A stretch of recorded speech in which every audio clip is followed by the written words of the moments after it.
Hi, I'm Julian Bond and I'm a designer based in East London. I'm the founder of Corknet. Corknet first came about a few years ago when I initially was playing table tennis on my dining room table with an old normal net where it basically didn't work properly, and I came up with and started to develop the Corknet, and that led me down the journey of designing and producing Corknet. Corknet is a table tennis net that also doubles as a heat mat in your kitchen. So you normally leave it in your kitchen table, on your kitchen table, and you put your hot pots and pans on whilst you're having dinner, and then after dinner you clear your table, then you just stand up across your table. The ball is always kept in the middle, protected, and then you just stand it across your table and have a game of table tennis. And that's the basic idea of it. It's a really simple product, and that was the key, keeping it simple and easy to use. It's cork, so it's really insulating, and it won't get damaged from your hot pots and pans, and if it does scorch from a hot pot, you could, well, it's not going to damage it, it's just the surface that will just mark, and that's fine, it's not an issue. And obviously using cork was a bonus because it's a really nice material. It's quite tactile, it's quite light, it's quite soft to the touch as well, so it's nice to hold, and it's just a really nice material. I was inspired by just playing table tennis on my own kitchen table and not finding a product that I thought that was suitable for using on a dining room table, and that's something that actually belonged in the kitchen.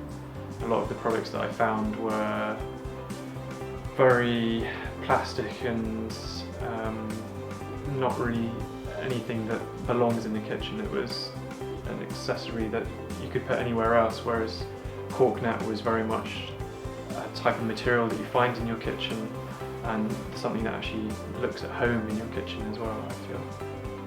Well, the major barrier of getting any product on the shelf is the initial costs.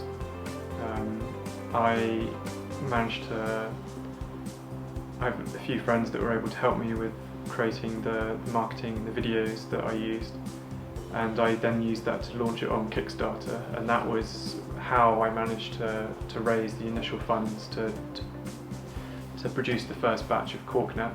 And from then I've just taken that initial money and invested it in stock, and then just taken it from there. Well, I find it quite funny that I've talked to a lot of people that first started to play table tennis on their kitchen table. When I talked to a load of friends and people that I knew, they said that, oh, I can remember playing table tennis on my kitchen table. They put VHS tapes across the top, or they just put a bit of string across the table, and that's where they first learned. And I find it quite